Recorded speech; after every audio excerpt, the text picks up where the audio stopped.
मेरी बहू का बर्थडे। रीमा ने आंखें खोली और बड़े फुर्ती से उठा। बाप रे, 8 बज गए।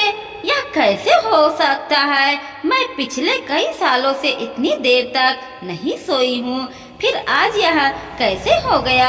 आज प्रीता की तो स्कूल गई। मोहित को अब ऑफिस के लिए देर हो जाएगी। फालतू में अब इनकी बातें सुननी पड़ेगी। वह सब तो ठीक है, लेकिन मम्मी जी, वह दिन भर में कितना बकबक करती हैं और मुझे इतनी देर तक कैसे सोने दिया उन्होंने?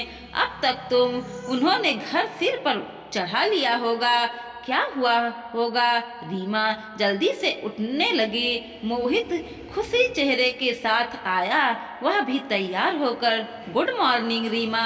रीमा, उठी तुम? सो जाओ ना आराम से, मैं आज लंच कर लूँगा ऑफिस में। सच कहूँ तो मुझे जाने की इच्छा नहीं है, लेकिन बहुत महत्वपूर्ण मीटिंग है ना, मुझे इसलिए जाना ही पड़ेगा।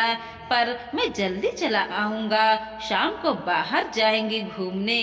बाय। रीमा को बिना कुछ कहे मोहित ने उसे गले से लगा लिया और उसके माथे को चूम कर चला गया।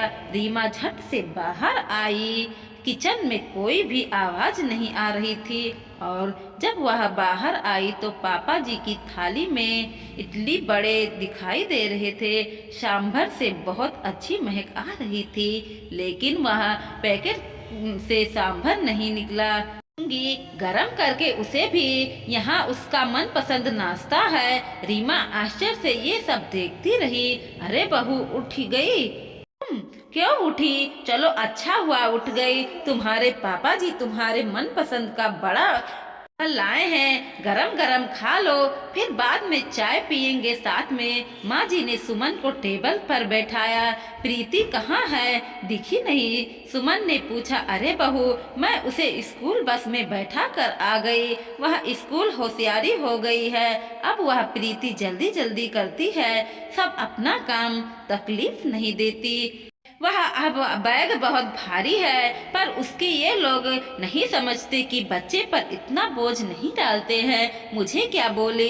वह पता है कि दादी जी, मैं गुड गर्ल हो गई हूँ, अब और गुड गर्ल भी। अब मैं जाऊँ अकेले घर पर, आप मत आइएगा मुझे लेने के लिए। दादी जी पोती की पसंद में मगन थी। मेरी बेटी समझदार हो गई है। फिर दूध पीने को नाटक कर रही थी, लगातार बड़बड़ करती रहती है, बस खाने ही ठीक से नहीं खाती। अन्नपूर्णा, उसके पेट में इतनी ऊर्जा कहाँ से आती है क्या पता। अरे रीमा, खाओ तुम बड़ा सांभर, हो जाएगा। और चिंता मत करो तुम, मैंने प्रीति को पराठे करके दिया है, छोटा सा खाएगी और टिफिन में भी ले गई है। माँ जी बोली। नाश्ते के बाद मम्मी जी ने चाय बनाई और तीनों के बातों की और चाय पी। रीमा का दिन अच्छा गया। उसी की सहेलियों के साथ मस्ती की। कल उसका खास दिन था, लेकिन आज उसका जन्मदिन उसकी सहेली ने मनाया। उस वजह से वह कुछ ज्यादा खुश थी। मोहित जल्दी घर आ जाएगा ऐसे बोला था, पर आया ही नहीं। दोस्त की आज पार्टी थी तो वह घर देर से आने वाला था। माँ जी और पापा जी भी सो गए। प्रीति को लेकर सुमन भी सो गई। कुछ समय बाद रीमा को बहुत आवाज सुनाई देने लगी। वह अचानक उठ गई और प्रीति उसके बाजू में नहीं थी। वह डर गई और हाल में आई।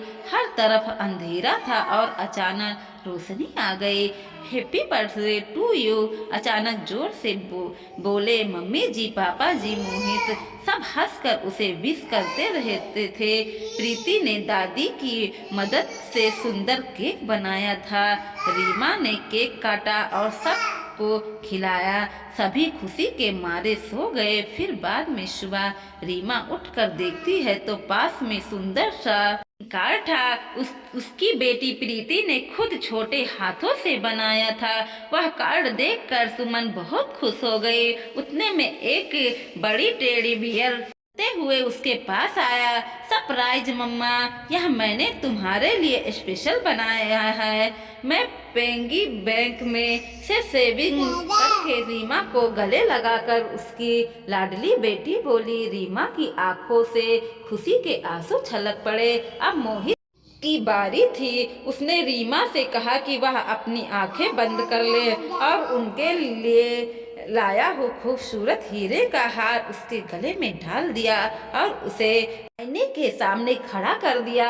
वाह, सच में ये बहुत हार कितना खूबसूरत लग रहा है, सुंदर लग रहा है, मेरी रानी लग रही है, जैसे यह तुम्हारे लिए ना है। मोहित ने खुशी से रीमा को गले लगा लिया। तभी रीमा कुछ कहने ही वाली थी कि मम्मी पापा जी आ गए।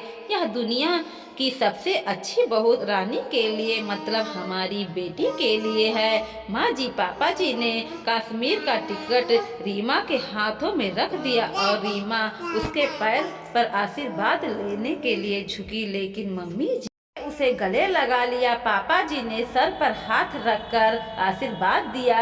यह क्या मम्मी जी पापा जी, इतनी बड़ी सरप्राइज! वास्तव में इनकी कोई जरूरत नहीं थी और हम दोनों ही क्यों जाएंगे? रीमा ने उत्साह से कहा। नहीं नहीं, हम बूढ़े लोग क्या करेंगे वहाँ? वैसे भी आप दोनों को इतनी जल्दी जरूरत है और हम प्रीति का भी अच्छे से ख्याल रखेंगे ताकि आप और मोहित दोनों शर्मा गए। चलो पैकिंग करो, आपको कल सुबह निकलना है और आज क्या क्या खाना बनाना है। आज रीमा की पसंद का मम्मी जी ने फरमान किया।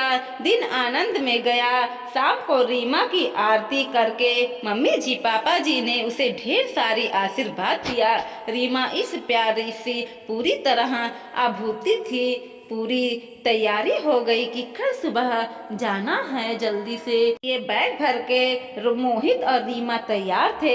कश्मीर के सपने देखकर रीमा को कब नींद आ गई वह उसे समझ में नहीं आया।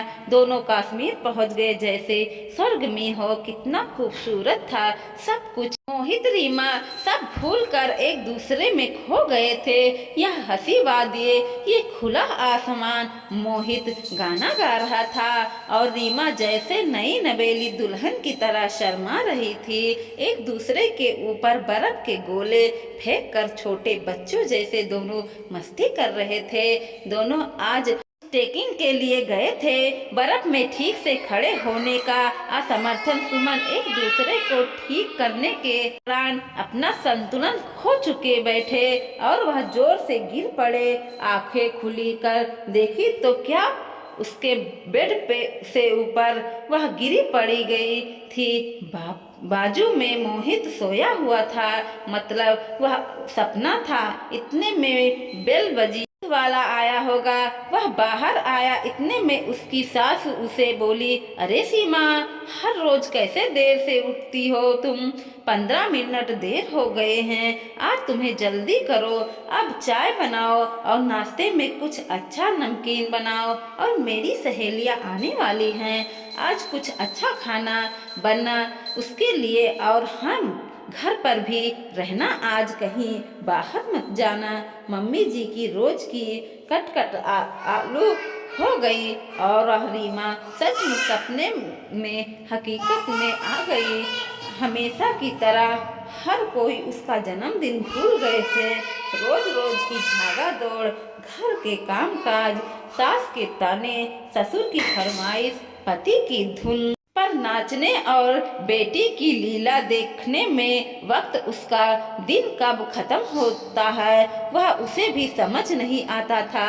जिंदगी भर दिन खराब लगने लगी, लेकिन कल उसने बहुत अच्छा दिन जिया। लेकिन इस एक रात के मीठे सपने में ने इतनी खुशनुमा पल जी ली थी जो उसके लिए क्या कम था। मन में उस कश्मीर का सपना साकार होने की प्रतीत में वह काम करने लगी। दोस्तों, वीडियो पसंद आया हो तो लाइक कीजिएगा, शेयर कीजिएगा और सब्सक्राइब भी कीजिएगा और देखते रहिए कोमल मोटिवेशनल 2.0।